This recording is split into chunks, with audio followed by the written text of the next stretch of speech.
Good evening, everybody. I hate to interrupt all this great conversation going on tonight. But I want to welcome everybody to the joint meeting with the Kent School District and the Covington City Council.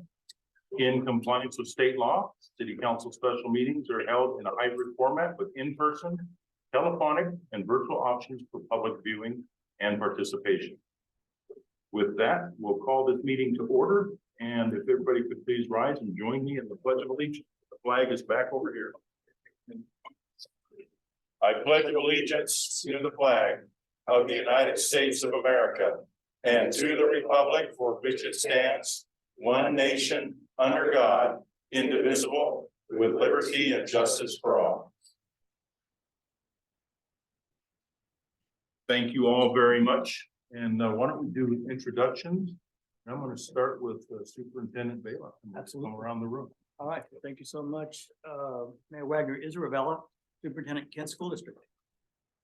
Wade Berger, Associate Superintendent of Strategic Initiatives and Operations, Kent School District. Joe Barrow, Board Director. Megan Martell, Board Director. Leslie Hamada, Board Director. Awali Fair, Board Director. Tim Clark, President, Kent School Board. Jeff Wagner, Mayor Covington. Sean Smith, City Council. Christina Soltis, City Council. Jennifer Horcher-Hilson, Council Member. Debbie Hartsock, City Council Member.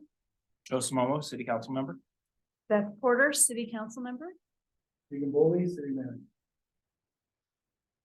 Krista Bates, City Clerk. Adam Easterby, Police Chief. Thank you all for being here. It is great that we're able to get together and hear from both the school district and the city and giving updates.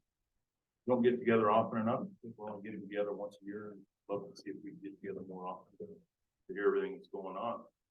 And with that, just go right into the agenda and Deegan, you're up first. Thank you, Mr. Mayor.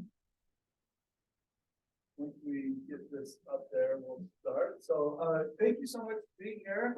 School board, this is wonderful. We're glad we could make this work.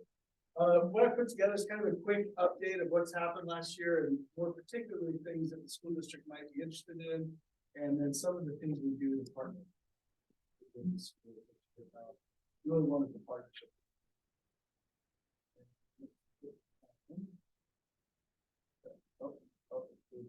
There we go. So the first one, which is why I gave you these bags, is our Ready, Set, Play program. And this is a wonderful thing we started several years ago and partnering with the school district on. And it provides a lot of fun, active kind of use and to keep our kids, our students involved during the summer.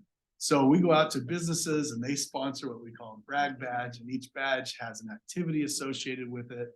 And when the child performs that activity, they can then go to that business, collect the badge. When they collect all of them, they can come in and get this award badge. It's got some fun little goodies in it. What's not included in your bags, because you got to work for these things, is crumble cookie. Yeah, you see how it is. So crumble cookie coupon, gift certificates, and then free swim passes. So anyway, it's a lot of fun. We had over 500 kids involved this last year, and that just keeps growing. So something we're really grateful to have the partnership with the school district on this. We go into the schools. Pre-COVID, we used to go in and get all the kids hyped up at the end of year assembly. Hopefully we can get back to doing that sometime soon as well. So that's transitioning pretty slowly, but next is our youth council. Again, all these are students in the Kent School District. Something that our adult council, I won't say the old council, started several years ago, but just a wonderful group of kids, and they're really involved. They meet here at least once a month. They're involved in litter pickups. They've helped with food drives. They help at Covington days. One of the highlights each year that they do is they go spend a couple of days down in Olympia and do some mock legislative things. They meet with our legislators and talk about city business. So it's a really great program, and we love having all those kids involved in what we're doing here. So I want to talk a little bit about some developments, because obviously these are very impactful to the community and to the school district as a whole. So Lake Point, I'm sure it's something you're all have heard about or familiar with, but it's could be over 1,700 residential units, over 1 million square feet of commercial space. So that's a huge impact to our community. It's going 24/7 right now. They're doing work out there around the clock. And it's associated with a couple of different road projects I'll talk about in a minute. And once those are completed, then you'll start seeing this go vertical. So we'll go into those. So the Covington connector, that's what will connect 516, so 272nd up to Highway 18 and run through that Lake Point development. The first phase of that project was 204th. That's the picture on the left. That was completed last year. Christina got to flip the street lights on. I don't think it worked the first time. Right? Yeah. But it wasn't Christina's fault. We're blaming it on WashDOT. So it's WashDOT's fault.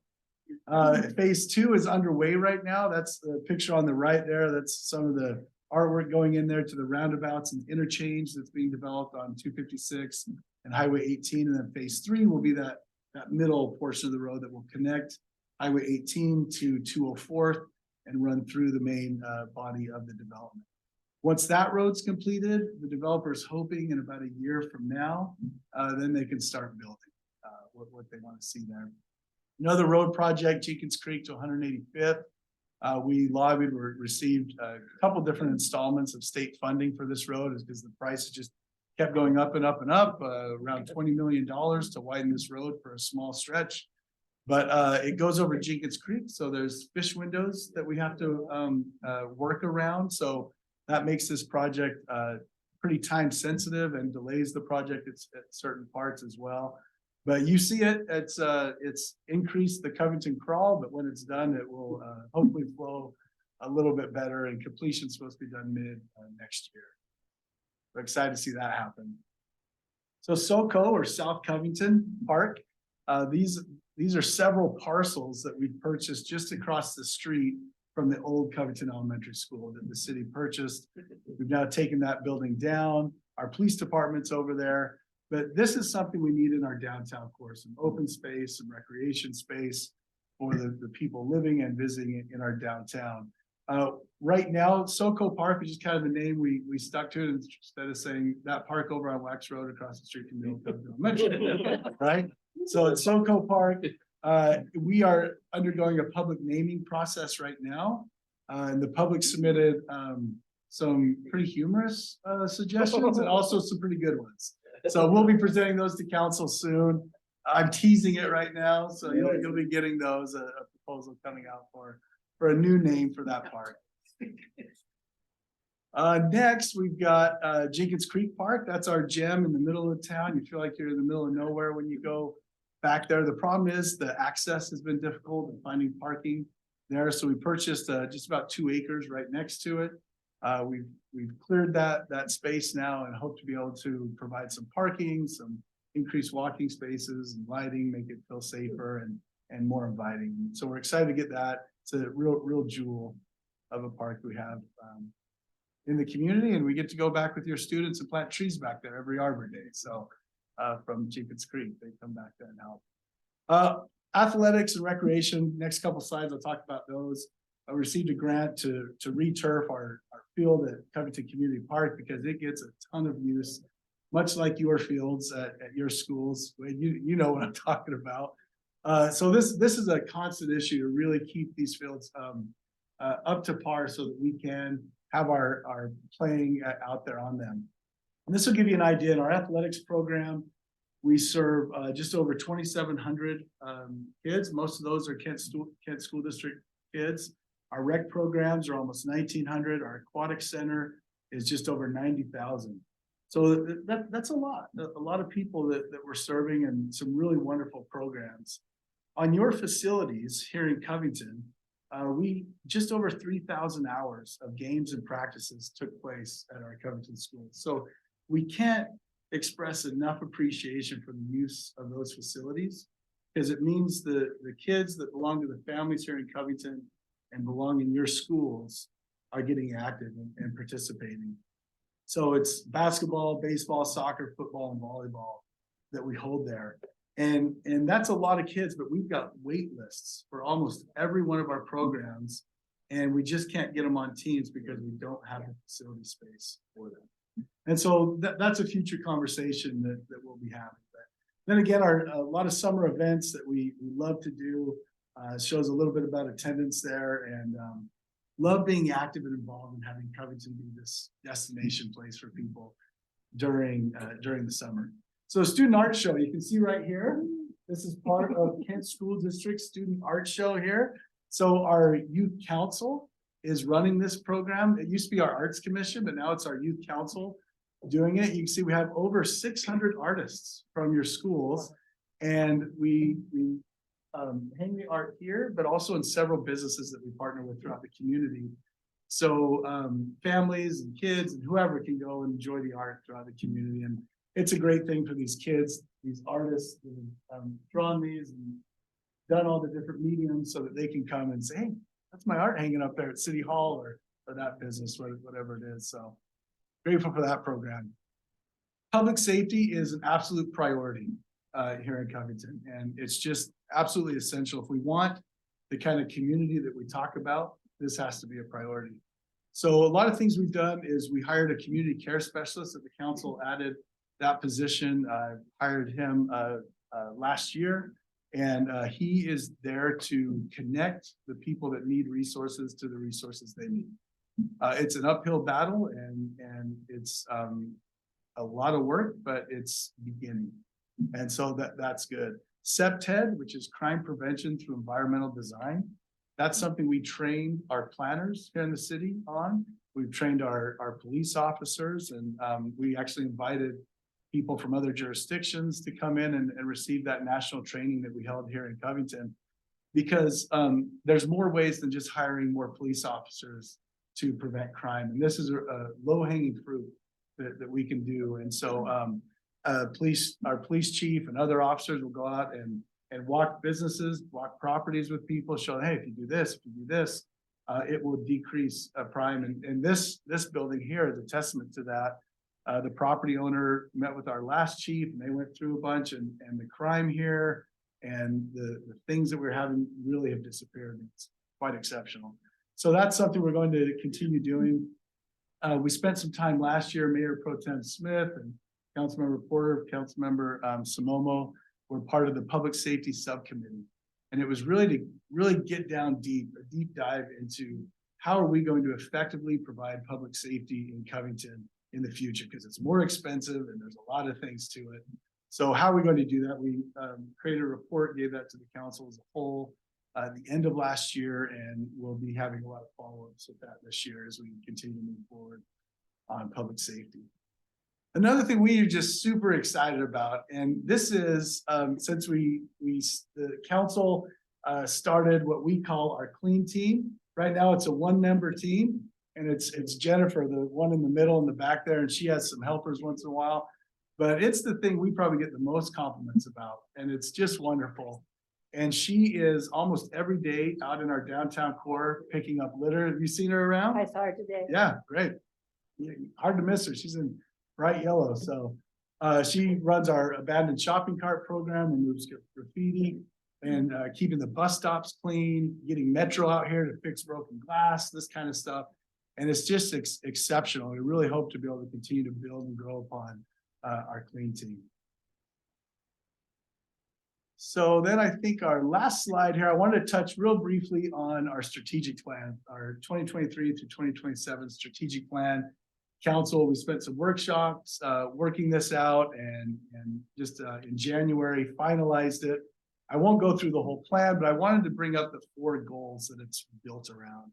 And that's a robust and resilient economy, a socially vibrant destination, commitment to health and safety, and exceptional city services. And that's really what the city of Covington is committed to, and the things we talked about fall within those, and we'll be doing more and more of that through these next couple of years. So that's a quick update on what happened last year here in Covington. I'm happy to answer any questions if you have any. Yeah. If I can, among things there was your health and safety. Yep. And the question I have is, adjustments that you have found you had to make in operations due to climate change issues. As far as public safety is concerned. Yep. So yeah, you and I talked a little bit about that, Tim, at the beginning of this meeting. Those adjustments have not been analyzed or implemented, right, as far as public safety is concerned. One thing we are doing as part of our comprehensive plan is a climate action. And what that will have is recommendations on things that we can do citywide to work on climate. So you're in the beginning stage. That's right. Yep. Yeah, anything else? All right, thank you. Next is Kent School District update. Great, thank you. Thank you. Mayor Wagner, Covington City Council team, thank you for the invite again to be here today. And I too want to take advantage of more time together. I appreciated hearing the strategic plan. The dates are almost right alongside ours as we were working toward ours. So a couple things I wanted to share are where we've been, where we are, and where we're going. Where we've been, I think I shared that Mayor Wagner and I got together in, I think, 21. It was in the fall. And I shared with him at that time, here are some pieces that I want to continue in Kent. Even though I was in an interim role at that time as superintendent, I think I shared with Mayor that I'm going to do this like if I have the job, not any other way. And there were priority initiatives that we focused on as a board superintendent's governance team. And I'm here to say that we got past quite a few of those. So much so that today we'll give you a little more deeper dive into those 3 different areas you saw on the agenda, because a lot of these impact Covington and our city and our neighborhoods. So you'll hear about those. The other piece I wanted to share is that this current year is the 2nd year since being in person since the pandemic. So we're not done with that 2nd year. We learned a lot in that 1st year. And this year we can say that we are really rolling. We're hoping that enrollment kicks up again for us.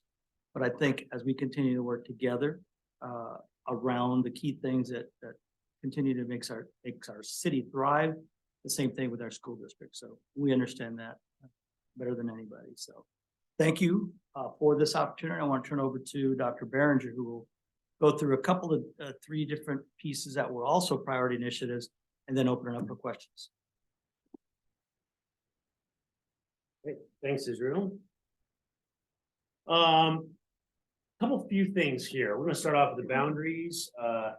I know when we were here with the city council a year ago, pretty much, we were talking about the boundaries. We were just getting ready to start off with doing some boundary work. And a big part of that is we had 3 boundary committees. We had a boundary change review committee made up of community members, parents, staff, students, met over a 6-month period of time. We had a middle school model committee looking at what would it look like for 6th grade to move to middle school, and what would that middle school now look like as a 6, 7, 8 model, as far as instruction goes, activities, things like that. And we had our community outreach, communication and outreach committee as well. So fast forward, we started this work last March, so a year ago, March. With our committees, we've gone through, the board has approved our boundary changes. They did that in the fall. We moved to move 6th grade up. That happened in the summertime. And we've been, since January, communicating with all of our families that were impacted by the boundary changes. And every single one of our schools, -1, Sawyer Woods, was impacted by our boundary changes. So when you impact 42 schools, there's a lot of communication and a lot of moving parts to that. You want to make sure that you get right, because when you start moving students and families away from what they're used to, you got to make sure you communicate that in a way that reaches our families with heart and compassion, and also educate our families on why those moves were necessary.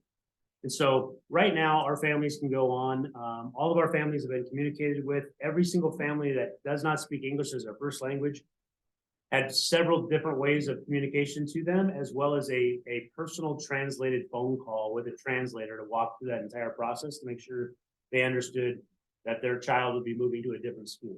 And so we had a process which allowed our families to go through transfer opportunities for those schools that had availability. A big part of the boundary change work that we did was based on capacity.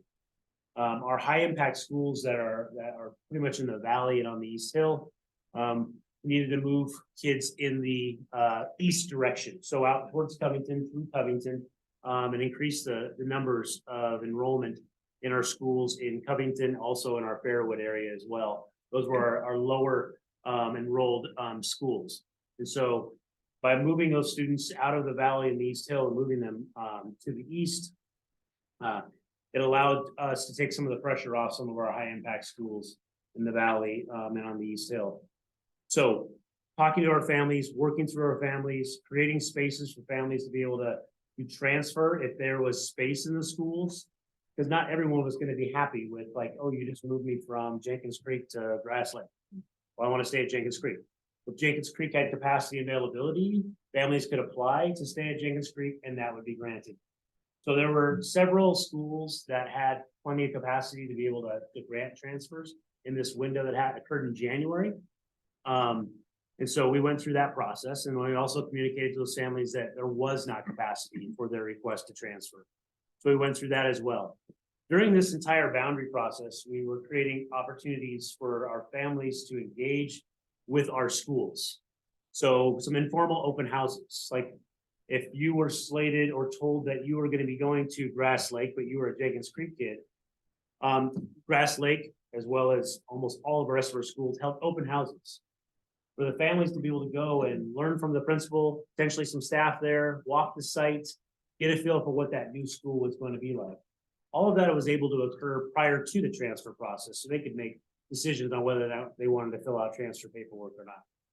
So really kind of, and I wouldn't say going above and beyond, everything that we did was the right thing to do, because when you take a community through this type of change, it's critically important that we take all things into consideration, because it's not an easy thing for people to make those transitions. We've got families out there that are single parent families that we've now impacted their work-life balance or their ability to be able to get kids to school and from school because of where they used to live, and now they've got a different school. So working through all those pieces was really important. So it took time.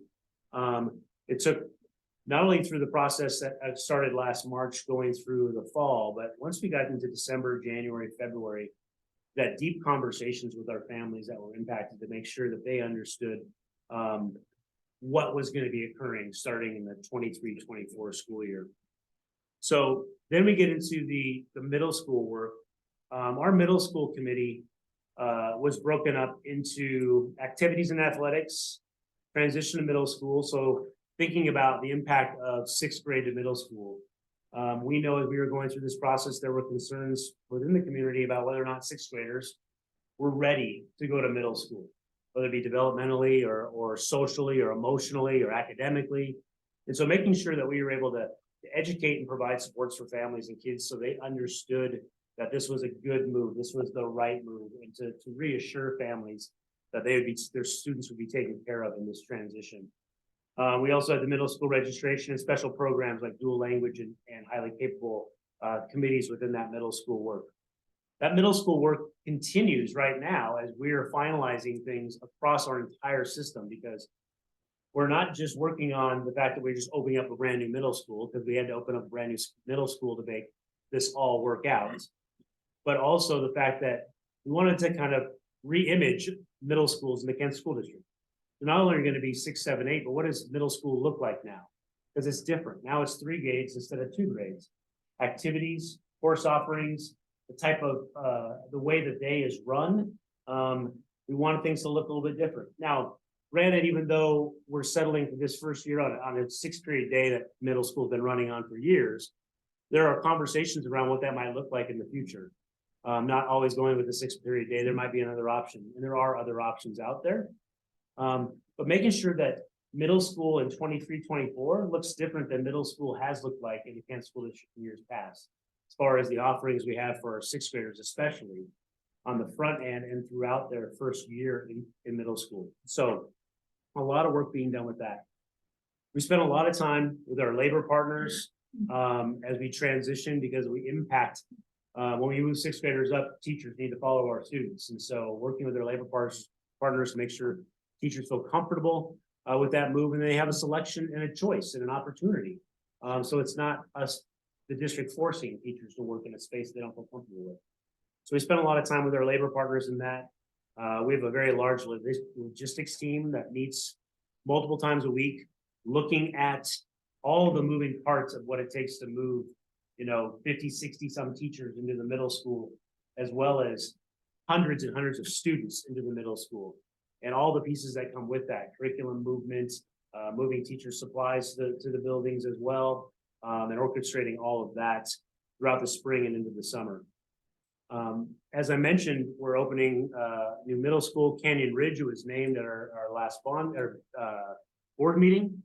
Canyon Ridge Middle School, it's the home of the old Sequoia Middle School, and most recently the old Kent Phoenix Academy building right off Kent Canley. So that's Canyon Ridge Middle School. They are the Cougars. Colors are going to be black, gray, and blue. And we're spending about $8 million to renovate that building. It is one of our oldest or second oldest middle school in the districts. And so it's getting a massive facelift. And will be the home to the first middle school synthetic football field, rubberized track, and then a smaller synthetic multi-purpose field as well. So that's a big piece. Another piece, and I mentioned this, open houses. We've been doing open houses a lot since January. We've got informational nights. Last Wednesday was our first middle school, sixth grade parents, the middle school night at all the middle schools. And then this Wednesday is our fifth graders that will be going to middle school. As sixth graders next year, it's their parent night. So lots of different opportunities for parents to understand kind of this whole process, what's going on, what's it going to look like, what's going to feel like to our kids. And then, of course, we're bringing back our moving up days now that the pandemic is kind of moved aside a bit. We're going back to moving up days, which allows us to pick our transportation, go pick up our kids at our elementary school, bring them up to the middle school for 2, 3, 4 hours in June, and really get to kind of experience what middle school is going to be like, taking them through the campus, doing some activities with them as well, and getting them kind of hyped up what it means to be a middle schooler in Kent. So pretty excited about that. A lot of things going on. This is like a 5-minute snapshot of the million things that are happening right now. So We thought we'd take questions, break it out piece by piece. piece by piece, that we don't have to think about. So what was I gonna ask? So we'll pause here just for questions for this area. Oh, boy. Wow. Joe, can bring up the other. I'm not. I know. Please, don't let him- It was very active. I mean. I was- I was gonna say, it was a lot. Yeah. Remember Yeah, that's fine. First of all, I want to say thank you for finally doing the boundary change. I mean, I had 16 years I've been in the district. It was well overdue. I commend you. I know it was a ton of work, as you just said, but it was hugely necessary. I'm ecstatic. I did have a question about Canyon Ridge. Will the TOPS program stay there? So the top program it's currently, it has 5 classrooms in that building. It has its own building on the same property. They have 5 classrooms that they're using in that middle school right now. And they'll use those classrooms throughout the rest of this year. And we're working on, we have a couple different plans for the top program students that are currently receiving services in that building. We have some different things we're waiting for some things to kind of fall into place. But we have plans for those students. So obviously they're not going to be able to continue to function in there because we'll have about 880 students in that middle school. Yeah, it was kind of sounding grandiose. That's Yeah. why I was curious. Okay. But they do have the facility on site just across the parking lot, which doesn't currently house all of the students that are enrolled in top. So that's something we're looking at as well. Okay. We want to make sure we can meet all of our students that are under 18. So My question has absolutely nothing to do with boundaries. Shocking. I do have two questions. One is with sixth grade going into the middle school, are we gonna be looking at bringing back sports that have been eliminated in previous years, such as baseball, and softball? So great question. At this time, based on the work that the middle school committees have done, to jump right into bringing back sports that we have that have worked themselves out of our rotation in the last 8 to 10 years. That wasn't something the committee wanted to do right then. So what we're doing in the interim is we're bringing back, or we're starting a very robust intramural program that will allow sixth graders not only to be involved in most of the varsity and JV sports at the middle school, but if not, then they'll be able to access intramural programs as well as seventh and eighth graders. And so what we need to do is we need to see what a 3-grade middle school, 800, 900 student program runs like, and see what the interests are of the students before we get into the space of, hey, do we bring back sports like baseball, basketball, softball, and things like that? So it's not off the table. It'll be a conversation, I think, in the years to come. I only ask because, this is weird. I'm not a huge soccer fan, but saw this recently on social media that soccer star, can't remember his name, but he's kind of a jerk when you watch him play. Which most European soccer players are.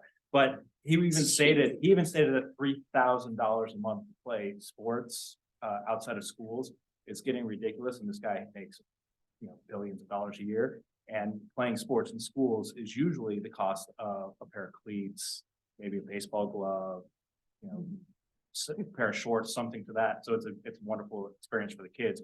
And it gives them that opportunity to shine in the light that they might not be able to. So that's why I bring that up.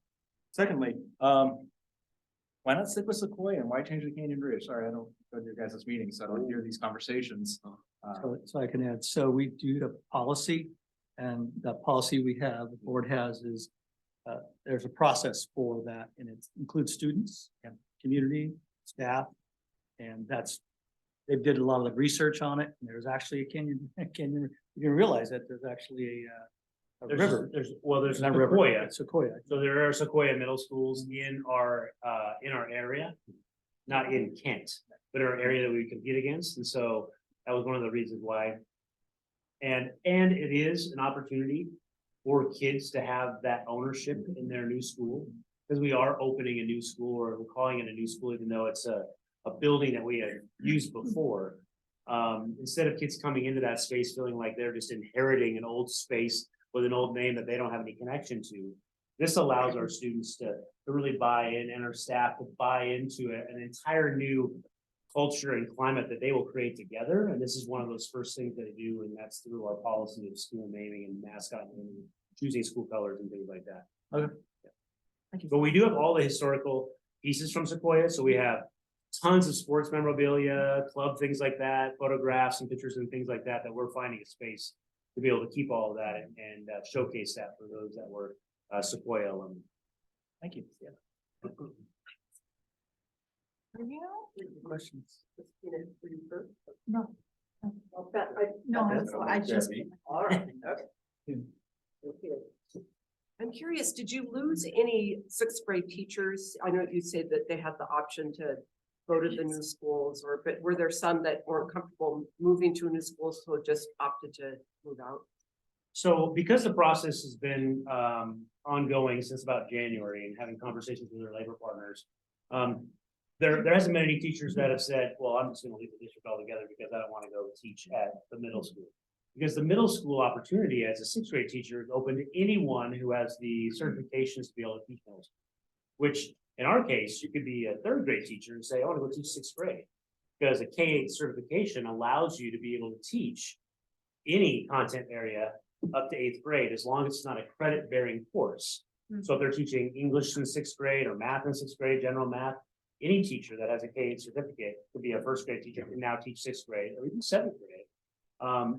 Math, English, science, social studies, things like that. And so we spent a lot of time creating opportunities for our teachers to go and listen to middle school teachers. We did some middle school teacher panels to kind of hype up how cool it is to be a middle school teacher.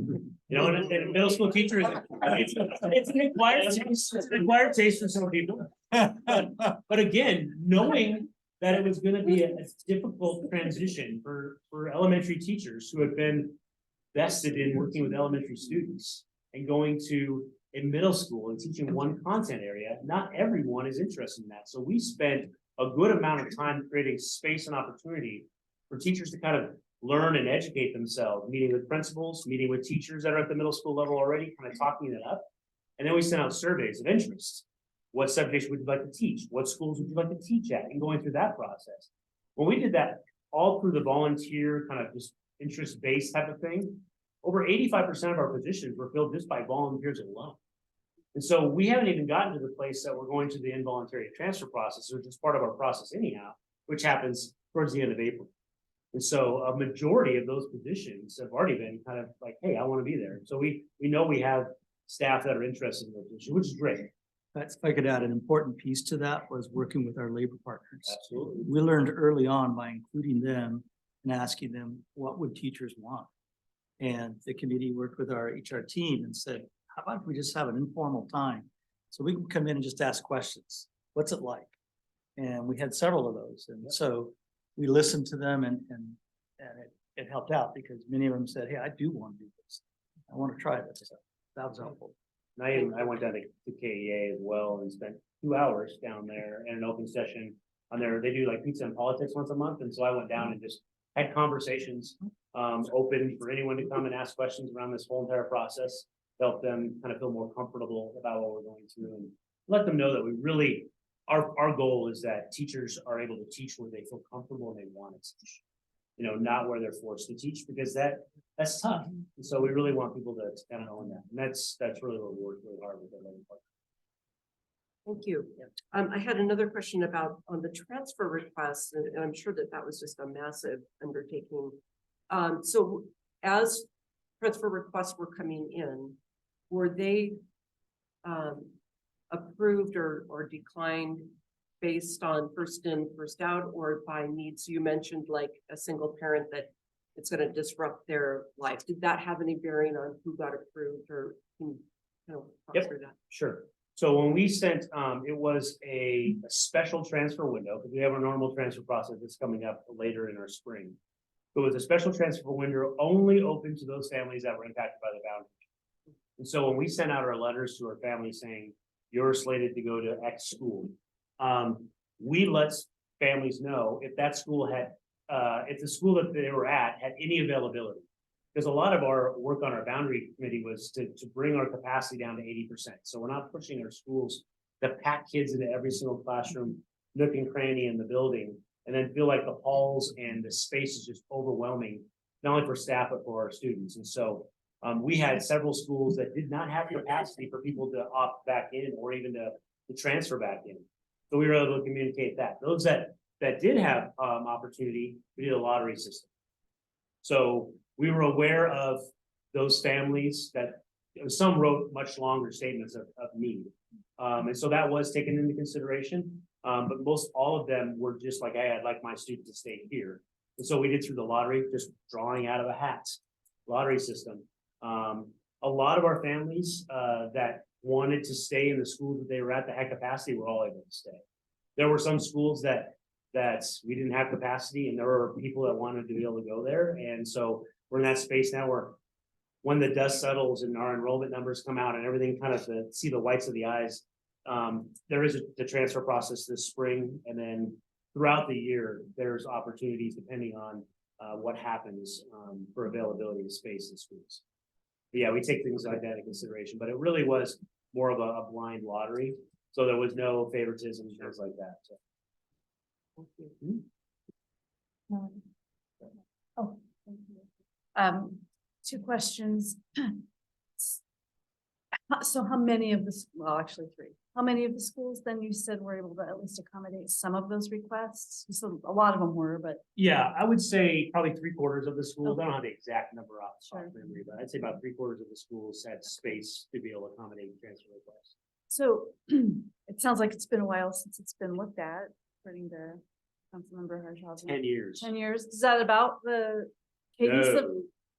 No, usually, Okay. I mean, ideally, you do a boundary change. I mean, well, how we're gonna do boundary change in the future is we're looking at things every single year. Okay. So we'll okay. make slight adjustments every year from here on out. It won't be this 10 or 11 year piece. Okay. Previously it was anywhere between 7 and 10 years. And so this was a really long, long stretch. But as we were getting to that place where we needed to move our sixth graders to middle school, it was long overdue. Mhm. But we couldn't do that without bringing our new middle school back online and then moving kids all over the district to be able to make that happen so we can balance things out in the school and the capacities that we had. So ideally now, and we've made this public several times, that we'll be looking at our permits and our buildings and all those kind of things every single year. And when things start to move up, we'll be watching that and we'll make those slight adjustments that have very small impacts to our community each year. And we don't anticipate a very large scale boundary change until we have to bring on a whole new school.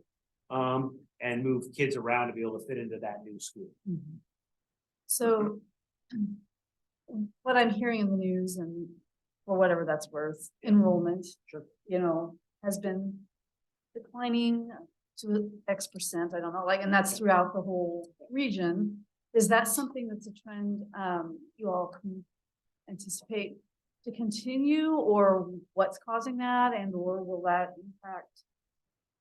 And there's several factors that have caused the enrollment decline across the entire region. You know, and if you've seen the letter that Superintendent Vela sent out on Friday, it addresses that we've lost about 2,300 students over the last 5 years, which is not dissimilar to our neighboring districts. Correct, yeah. I Based on understand this. percentage and things like that. Mhm. We have seen an uptake just shy of 200 students this year, growth from last year, which is great. We anticipate and we hope that we're going to continue to see that small growth kind of coming back to us. There's a lot of factors for why enrollment declined. I mean, the pandemic was not a big help in that situation. A lot of students and families saw opportunities to be able to access remote learning and then found an interest and or success in that, and went and stayed that route. It's interesting when you think about, you know, well, where did they all go? Did they all go to Seattle? Did they go to Federal Way? Well, if you take the districts from Tacoma to Seattle and everywhere in between, you've lost 10,000 students.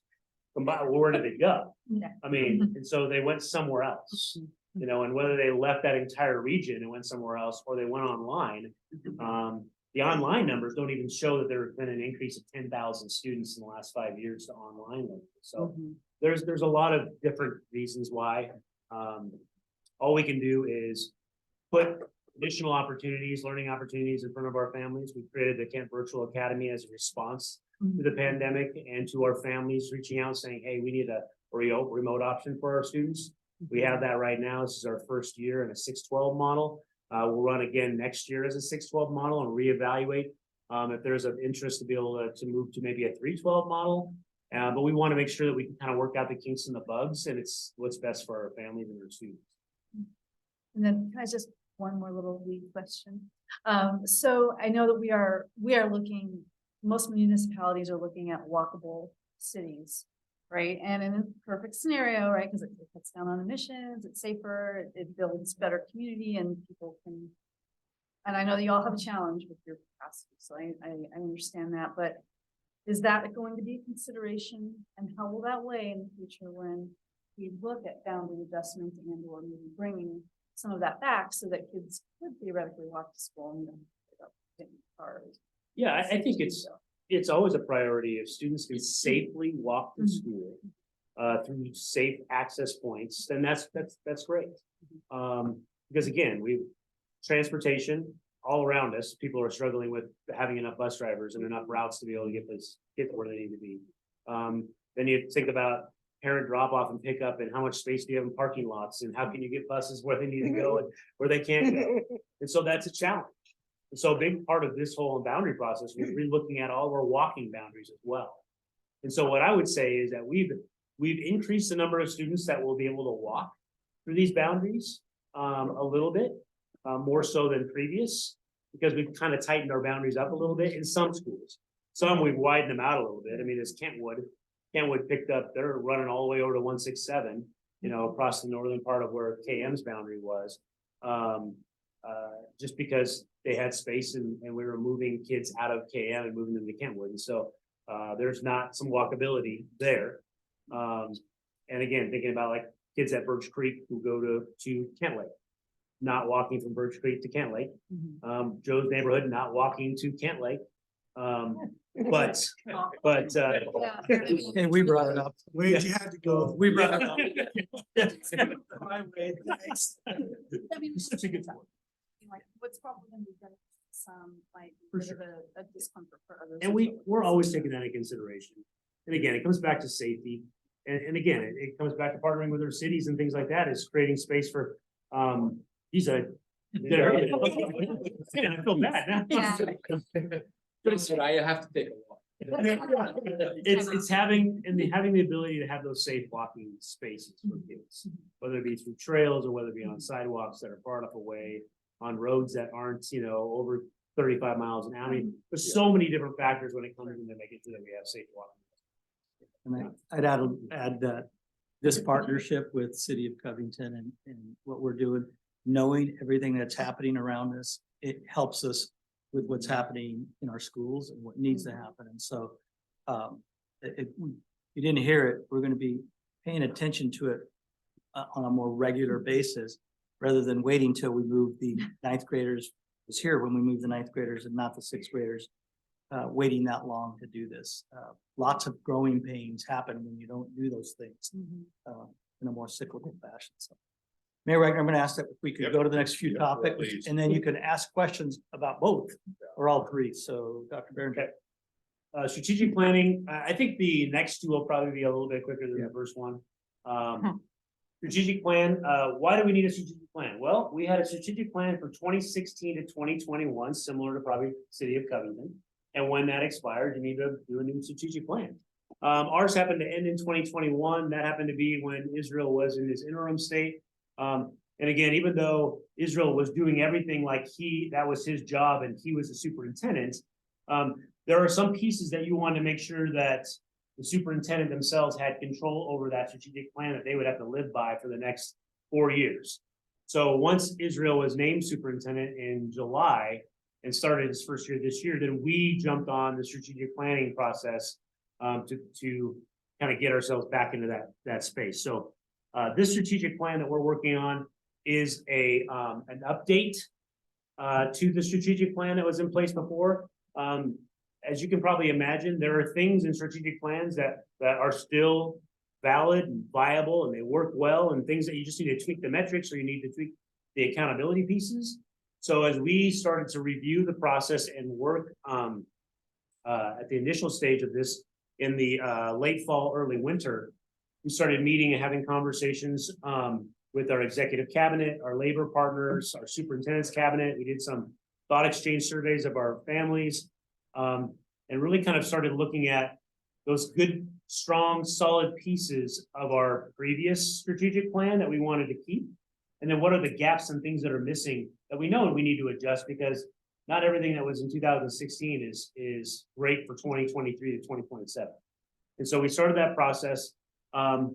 We are in that space now where we've done some of our pre-work. We are now in that committee creation and community conversations. We've done through, much like we did with our boundary process and our bond process, is we've reached out to our stakeholders, our parents, our students, our community, asked them to apply to be a part of our strategic planning committees so they can have voice at the table, which is critically important. So we are in the process of meeting as committees now. We've had 3 community conversations of 9. So we're in schools as well as in community venues and things like we were at the Birch Creek. We were at Birch Creek a couple weeks ago. We're going to be at a couple other community locations as well as our schools throughout the end of May. So every other week we're out doing our community conversations around strategic planning. People are welcome to join us. We'll be doing school visits April through May, and I'll be doing focus groups with students, staff. We're doing interviews with students and staff around strategic planning, those key pieces that need to be in a strategic plan. So all of that will be happening. We'll be meeting with clubs and groups as well. And then our goal is to have the board adopt the new strategic plan at the end of June, the last meeting in June. So that's that piece. just quickly, so you know our goals, similar to you, you have 4 goals, we have 4 goals as well. First one, all students college and career ready and life ready. We added life this year, so that was an addition from the previous. Number 2, student and family engagement. Again, we always need to work on our two-way communication and how we're communicating and working with all of our stakeholders. Number 3, equitable systems and environment. So what are the things that we're doing within our buildings, as well as our building and learning environment structures that we create? And then our premier diverse workforce as well. So those are our 4 goal areas. Yeah, I just wanted to add to that, a shout out to our board. Our board this year aligned itself. Each one of them are championing one of those goals. I think of student voice. I think I heard youth council. Our board really believes in student voice, and student voice is part of our goal too. Part of that family engagement is about listening to our students. So they've done that. I know that our board is real committed to being a part of that process. And I think this is something that I will say that we haven't had that in our district for a lot of years. And I look forward to that because that is why we're here. We're here for our kids and the success of them and their families, as well as our staff. So just wanted to point that out. Stakeholder engagement, we're removing the barriers to participation. So we've got translation services available for every single one of our community conversations at all of our locations, as well as childcare, as well as food, at every single one of those meetings. So we're trying to create space that people are interested in and want to come and engage us in this work. We've also made a commitment that we'll have at least 2 associate superintendents at every single one of those evening or weekend engagements to let the community know that we're serious to be a partner with our community. Lots of different activities going on within all of this. We've got email lists out there. We've got the FAQ on the website. We've got Flipgrid, constant Flipgrid communications out there for those who want to be engaged in strategic planning via the Flipgrid. Trying to be just, super innovative and methodical about creating space for anybody who wants to engage us in any way that they want to. And so you can check out strategic plan updates on our website, right out there on the front page, so you can check that out. But that's going really well. We were hoping for a little bit better turnout at our community conversations. We're not getting as high numbers as we were hoping for, but again, people are busy and trying to juggle evenings and things like that, even if we have food, as well as childcare. It's still not quite to that level of importance yet. So, but we're there and we're sharing with the board weekly on what we're doing with our strategic planning process. So, and we appreciate anyone wanting to engage in that work with us. And then the bond, as you probably have heard, seen in communication. Oh yeah, I guess I can hit that button. Why do we need to go out for a bond? Well, our 2016 bond, which was promises made, promises kept. Those funds are coming to at the end of the 23-24 school year. So at the end of next school year, those projects will be completed. And so we're wrapping up those. We're about 80% complete on the 2016 bond right now. One of those projects that will be completed in the next year is the Cedar Valley parking lot. This is recorded. Yeah, it is. I'll put it in writing. I'll put it in writing. It will be done. Or the person who's in charge of it will be looking for a job.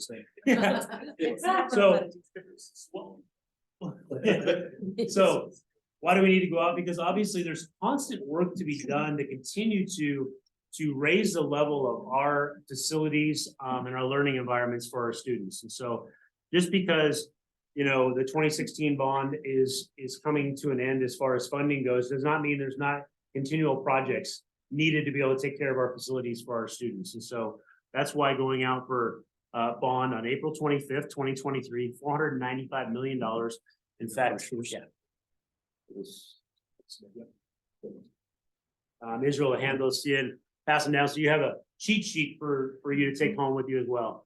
So $495 million is the bond ask that we're going out for. We've had a lot of endorsements throughout the last month or so. We're in that space now that this bond, we are not building any new buildings. Now, I know that's hard for some people to believe, like, why would you go out for $500 million and not build any buildings? But we're in a unique situation here in Kent, speaking about the enrollment piece, where enrollment is down. Now, granted, it's come up 200, but we're 2,300 down in the last 5 or 6 years. We don't need a new school because we don't have the kids to put in that new school right now. But what we do need, and what we know we need, is eventually we know we're gonna need to build schools. Well, to build schools, you have to have property, and you have to have time. So, well, to prepare ourselves for that next bond, 2030, the 2023 bond will bring up all of our schools up to a 2023-2029 standard. So our schools, we have about a third of our schools have outlived their 30-year lifespan according to OSBI. But if your staff and your maintenance staff and your people take care of the schools, they can last a long time. There are things that need to be done to schools to like catch up to 2023 learning environments. So we need to go into those schools and we need to do some projects. Anytime you want, you can go on to the KSD website, click on 2023 bond. You can see any school and every single project that every single school will have on the 2023 bond. All schools with the exception of River Ridge and the Kent Laboratory Academy have projects because those schools were built in 2021. And so a lot of opportunities for innovative learning environment creation, huge renovation facelifts in schools without building schools. This will then allow us for probably the next 4 or 5 bonds afterwards to actually be building 2 to 3, 4 schools every single bond cycle. Because we do have schools that are ready to be built. But we've got to work through the process of making sure that we have the property. Where can we build the school? If we can build it on the same property, do we have the space on the property that they can still function in that school while we build on the back or the front part of that property? Is that feasible? If not, then we need to build what's called a swing school, where you can move kids into it. And neighboring districts do this, where they move the school into that school. They bus them all over there while they're rebuilding and tearing down that school because they have to build the same school in the same spot. And so we're taking all those pieces into consideration as we're looking at this. You can see on that sheet of paper that I gave you that things are broken out into facility improvements, health and safety, technology infrastructure, outdoor learning, and district program growth. There's several pieces within each of those that are kind of outlined on the front page there and broken out, so you can kind of see the dollar amounts as well. This work was comprised and built together using the bond task force. So we came to the table with about $1.2 billion in projects. And the bond task force made up of staff, students, community members, parents, were able to whittle that down to about 495. Now, we could, if we wanted to run a flat tax rate of where we're at right now, $3.81 is where we're at right now. We could have gone out for about $750 million. We were taking our taxpayers into consideration and the pandemic and everything else that's been going on, and Kent property taxes going through the roof and things like that, where we didn't feel like it was in our best interest to go out and do that to our community. So what we brought forward is $495 million, which is about an 8% decrease. And if you look at that, I think it's a 29-cent drop from 381 to 352. This will allow us to take care of all of what we believe are pressing projects at this time over the next 6 to 7 years, the bond cycle. And we spent a lot of time in our bond task force meetings talking through this and narrowing this down to get to where we're at. And then really thinking about what could our taxpayers stomach?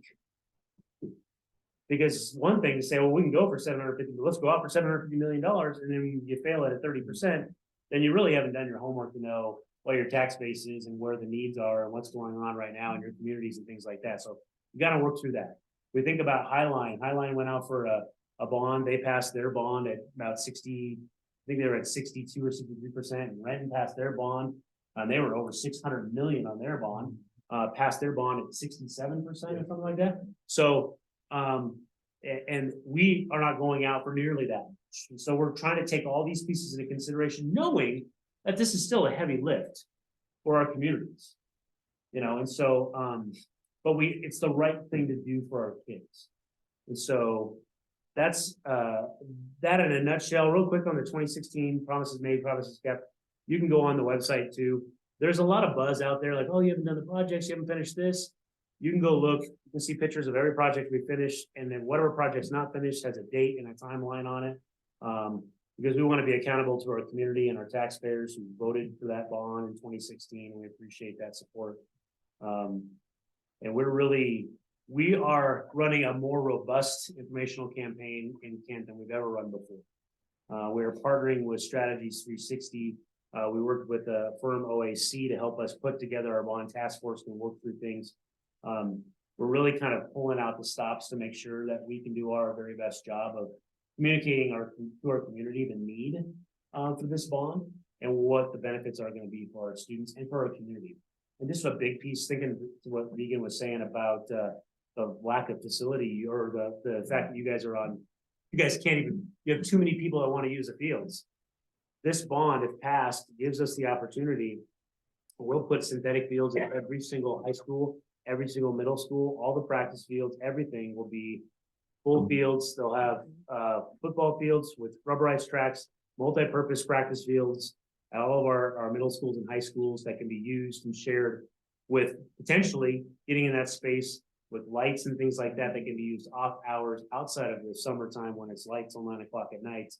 That way, not only can Covington and our Covington schools have access to those, but our Kent schools as well. And so that's a big deal. It's not just a benefit to our students that access those programs, whether it be PE or whether it be through athletics and activities and things like that, but it's also for our communities as well. So there's all that in a nutshell. Just a few things going on.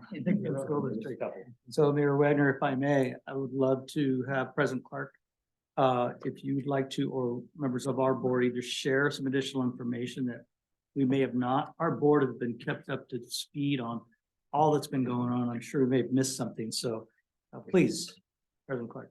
All right, the one thing that's disconcerting about the boundary change is the recognition of what the impact was in the actual buildings.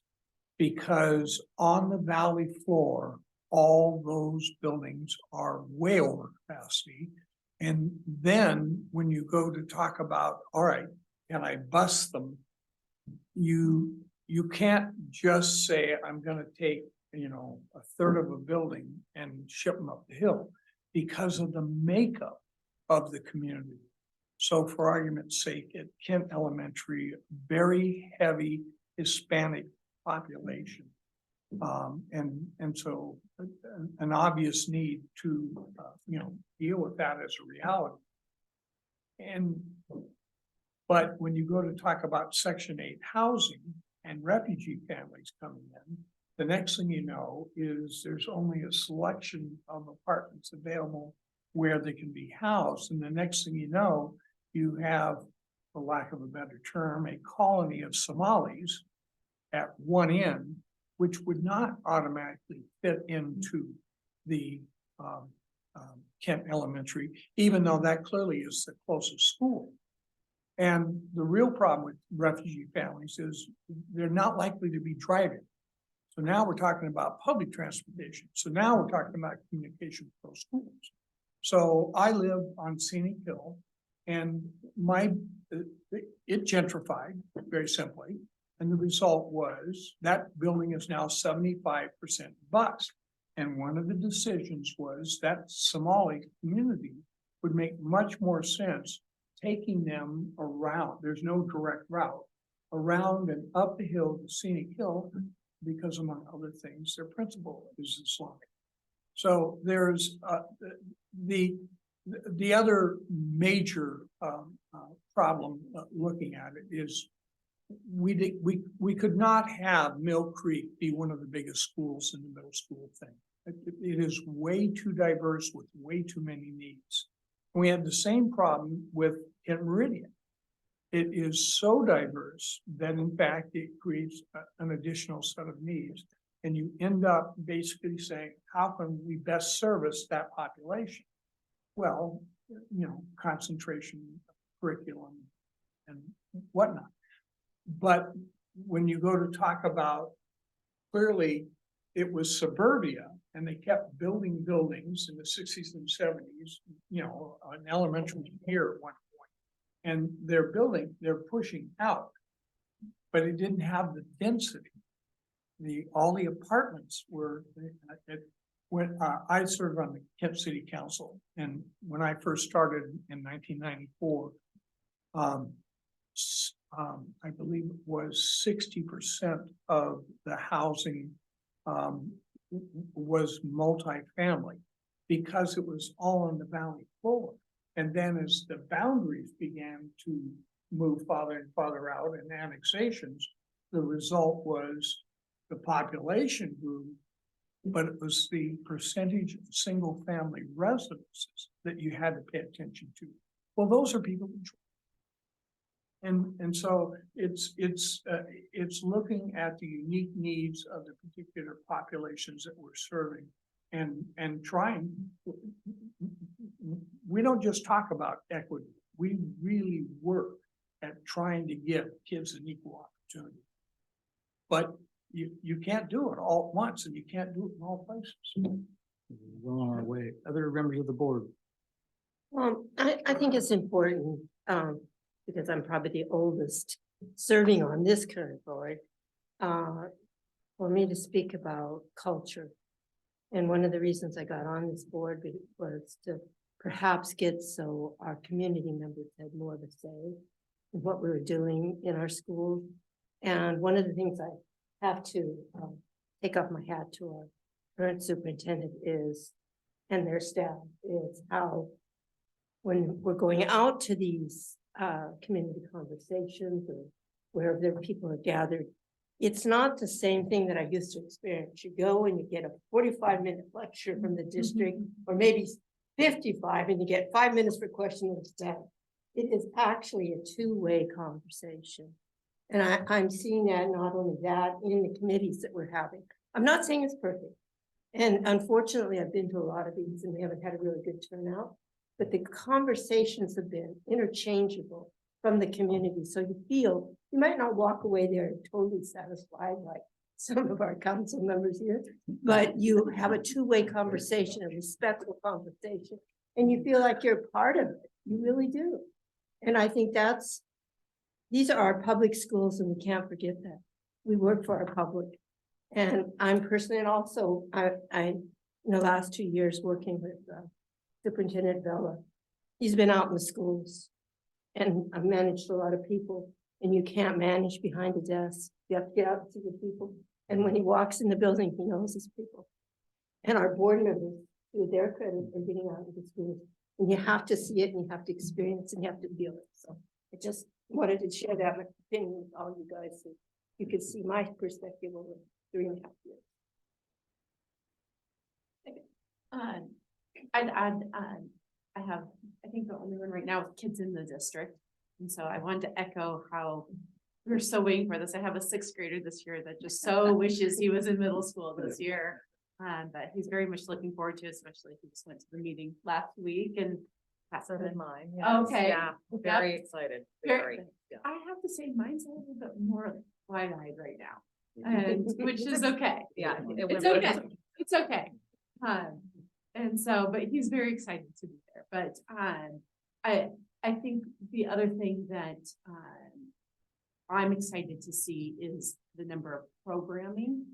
Some of our special programs, particularly inclusive ed, and our tiered support. So like our Odyssey program, seeing the number of those programs expanding and becoming more diversified throughout the district too. So while we're still very much hearing parent input on places where programs have been traditionally and whatnot, but also looking at districts changed, where people are, where does it make sense? And so I know that that has been a thoughtful process.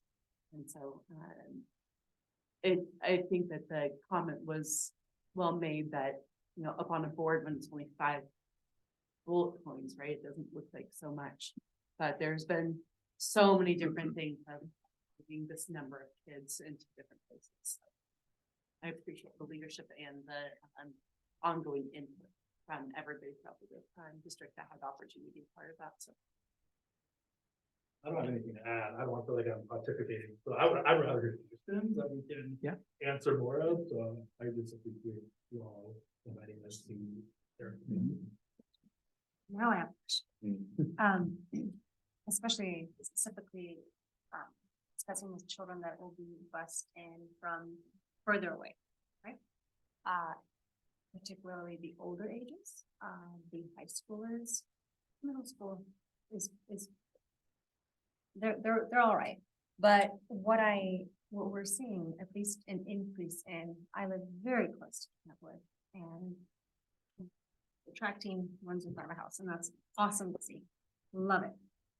Do we find a correlation with students to whom, like, if this isn't your area, if this isn't your territory, do we find that there's a higher probability of them vandalizing?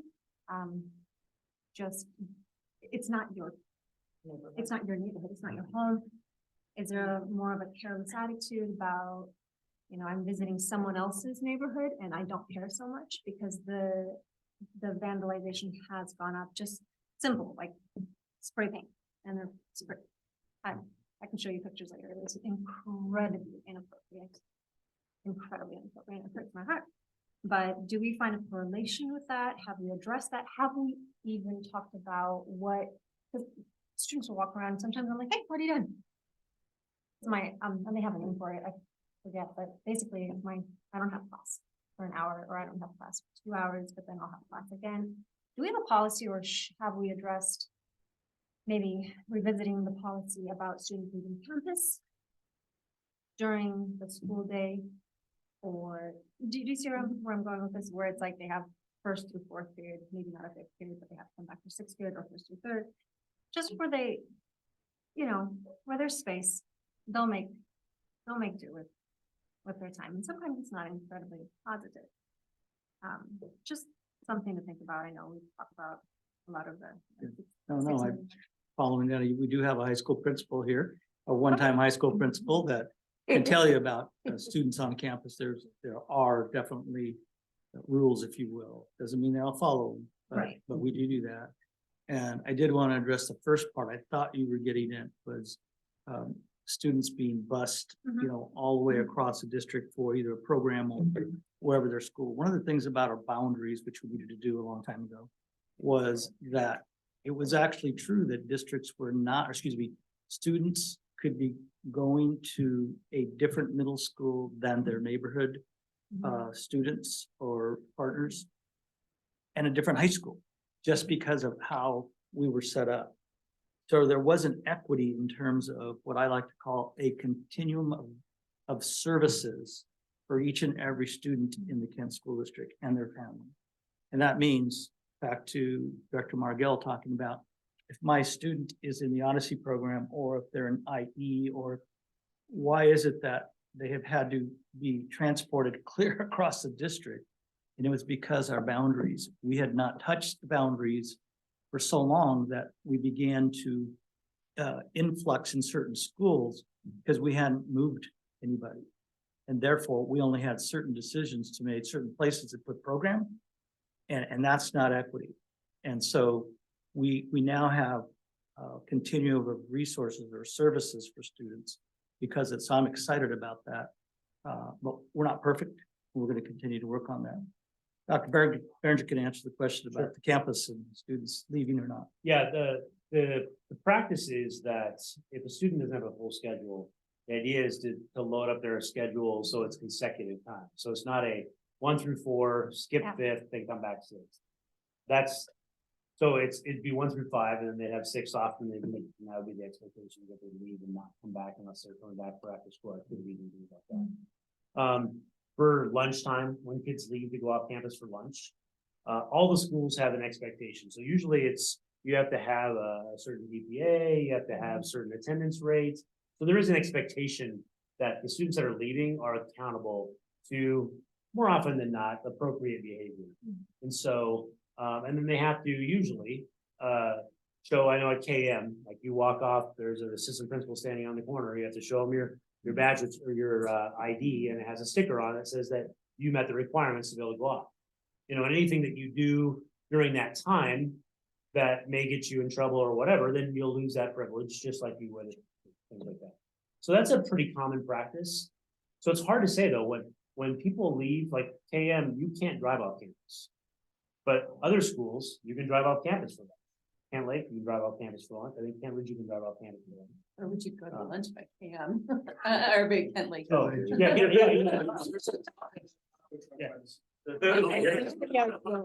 I've seen that. You drive. But, so I heard, Superintendent Miller said, but then, so what I heard initially was that it was encouraged that we bus students from KM, say, to Kentwood. That was the idea, because we're trying to fill Kentwood. So it's not a continuum of what I heard was that, and maybe I heard it wrong, correct me, but that we are encouraging the busing of students from one. So we changed the boundaries, like KM's boundaries. Yeah. Used to, so the middle schools that used to feed KM were Meeker, Meridian, and Mill Creek. So Meridian now feeds Kentwood. So we moved the Meridian Middle School boundary to take up more of where the KM and Mill Creek boundary used to be, which is on the north end of KM. Like by Valley Key, the Valley Key area north of 240th going up to Benson there. That used to be KM. So now that going to Meridian and then them going to Kentwood, those students would then be together 6th through 12th grade that way. So trying to make those adjustments too. So there is a continuum there. But yes, we did pull quite a bit into the KM boundary from Kentwood to pull kids across to fill Kentwood up. Because again, when we look at capacity of our buildings, Kent Ridge has the largest capacity by far. They could have about 2,900 students. Kentwood could have about 2,500 students, and KM can only have about 1,800 students. Well, KM was running 2,000 students, and Kentwood's running 1,700, and Kent Ridge is running 1,900.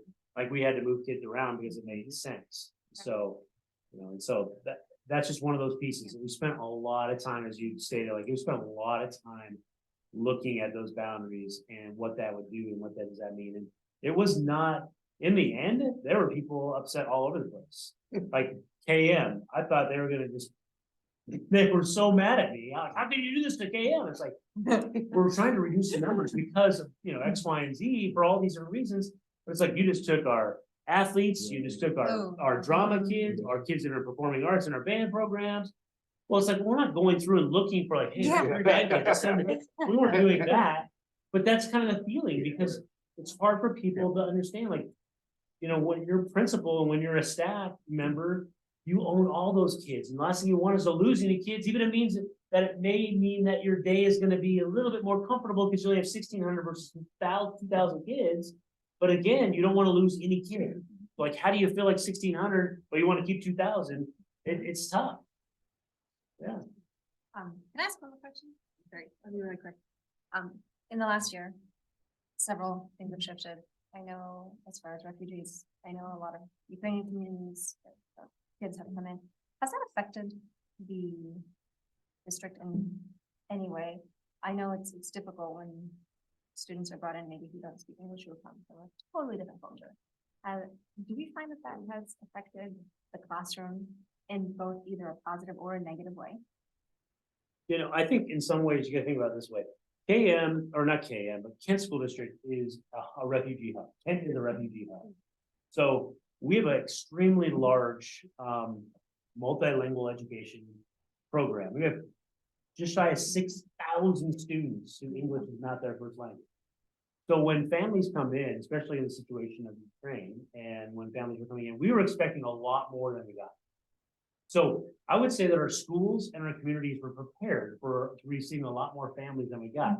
The nice thing about Kent and what we've done over the years to grow is to prepare ourselves for accepting any families and students from any part of the world that are coming from just tragic situations, and working through with those families and those students to help make education as comfortable as possible.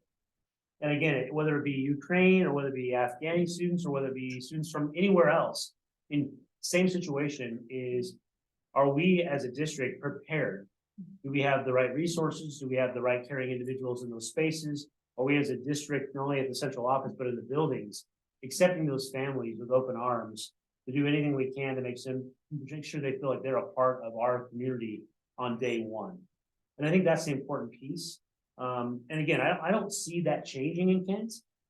Because, and in Covington, you guys are seeing that as well. You've seen a shift in the population in Covington over the last dozen years at least, shifting much more like what Kent has been seeing over the last 10, 15, 20 years. And so I think a big part of our work at the central office is to make sure that all of our building leaders, and all of our staff within the district, regardless of your position, are equipped with the skills and the passion and the empathy and the understanding and the heart to be able to meet the needs of all of our families and our kids wherever they're at, and however often they can be there and show up, because we just don't know what they're going through at home and in that transition and stuff like that's a lot to take in. And a lot of our staff and have to take a lot on their shoulders to try to kind of work with families and things like that. That's a lot of stress. I mean, we think about student social, emotional, and mental well-being. Think about staff and adults as well, because there's a lot that are just, they didn't go to school to become a person that is dealing with mental health crises. It's not only from students, but from adults and families and things like that. So it's been a challenge and quite the transition over the years. I heard very good feedback, by the way, from Good. from the other side, so I want to ask them. Great. So kudos to you guys, hats off to everyone who's been incredibly empathetic. I did go to Sequoia and I graduated from CAMS and go Royals.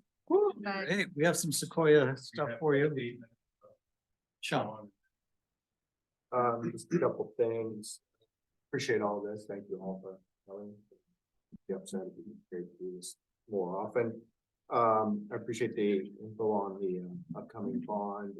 I just want to underline and make sure we don't forget what Rian said during his presentation, that we do have a new development going in over here, Lakewood with 1,700 homes. So, Lake Point, sorry. So that being, talking about not looking to build new schools, but I did like the fact that you're anticipating buying the property for that, because that's a whole new school, several schools. So just as an FYI. Can I respond to that just real quick? Yeah. Like, we took Lake Point into consideration the entire time we were going through the boundary process.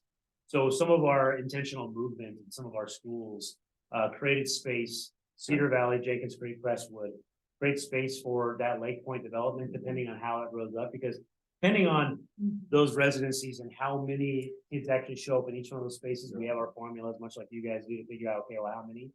So we're kind of playing that game of like, okay, well, we can see how this might work and how kids will be able to fit into these their neighborhood schools, because that's what we want. But also know that, you know, if there comes a time that we need another school, we happen to have a property that's just not too far from Crestwood, that would be a space to be able to build another building, whether that be a swing school or another school. So just inside, is it going to be Kent Point then? You know, I would say policy. See what the kids think. maybe another. It's kind of one show. Kent Lake, Kent Brady, Kent Ridge. Just saying. So two other things, Mike, serious stuff. My two kids are products of the Kent School District. My youngest is going to graduate this year. But one of the things we've noticed throughout is that the snow days and sick days or whatever just seems to be stretching longer and longer. So I don't have an answer to it, but the weather's not going to get better. So just in pushing school further and further into summer, again, I don't have a dog in this fight anymore, but I know that's going to become a bigger problem so we got to figure that out. Something's got to, you can't just keep canceling school and pushing it, saying we're going to go into this. So, okay, go ahead. No, but just to that point, I mean, there's been some conversations when we were building the calendar this year, through a couple different iterations of building the calendar this year, about what it might look like to build the calendar in the future, as well as building the calendar for multiple years and not just 1 year. And so looking at not only what our labor partners are looking at as far as need for our calendar, but also taking into consideration what our families need as well. And thinking about the fact that weather has shown that it's not gonna change.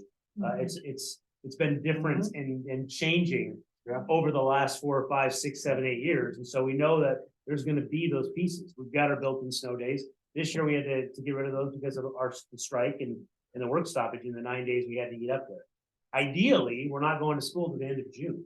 There's not a lot of people that want to do that. But then there's not a lot of people that want to start August 23rd either.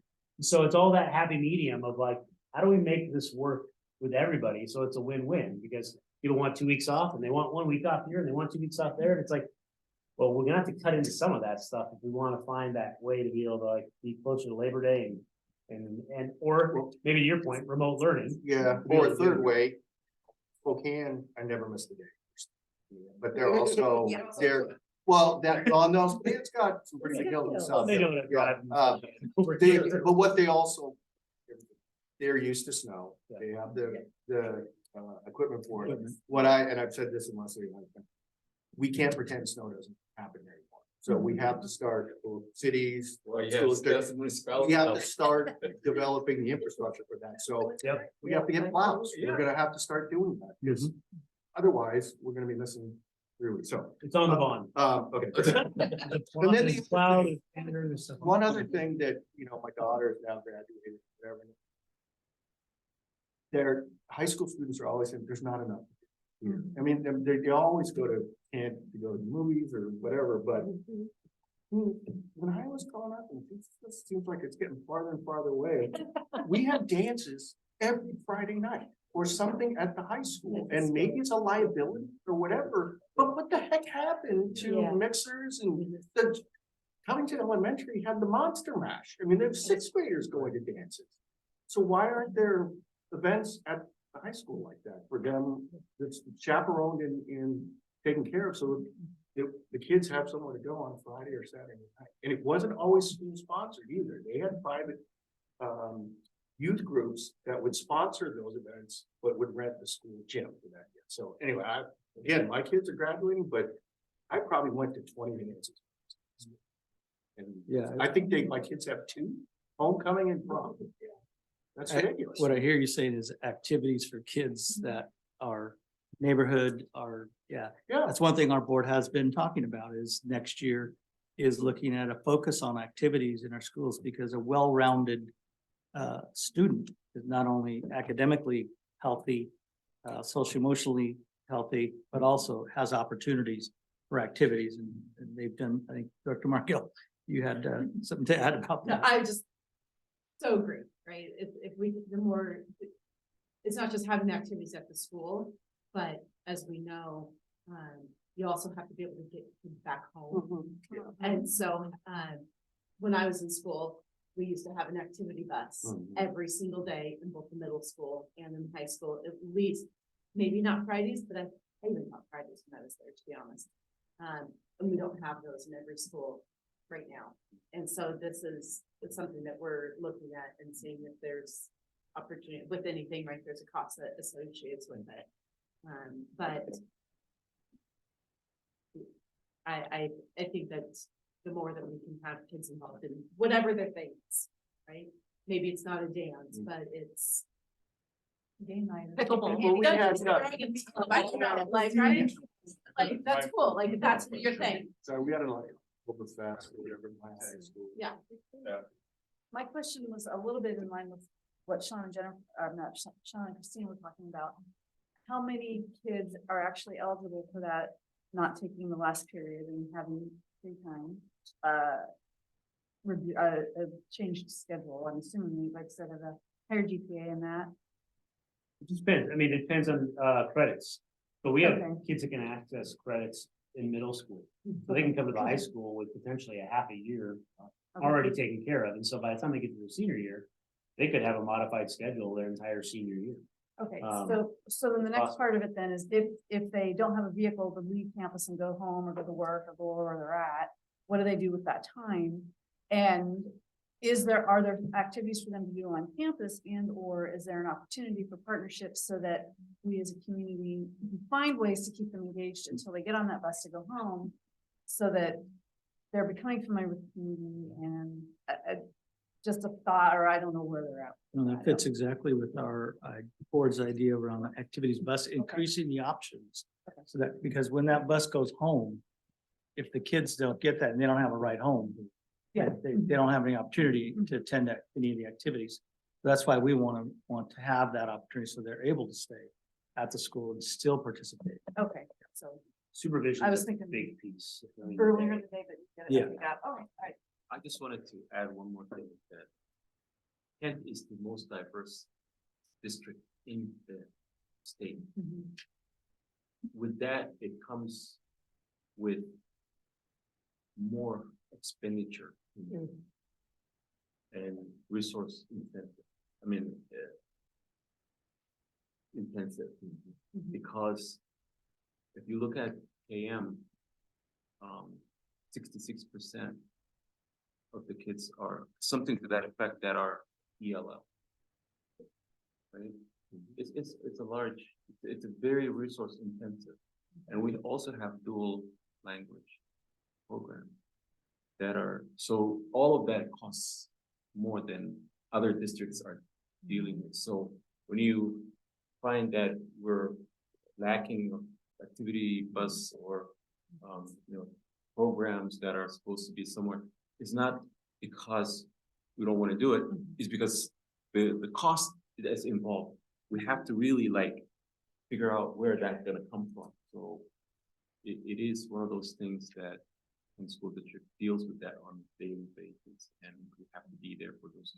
We have to make sure those kids are educated and with multi-language, 127 languages spoken. That's what I just wanted to add. Just want to say thank you immensely for being here tonight, working with it, partnering with it. And answering questions and even update. Pleasure seeing you. See you more often. You're on the board. No, it's just that we do need to engage in these community conversations. So change is constant and we are serving the same population. Thank you. Thank you all very much. And I hope you all have a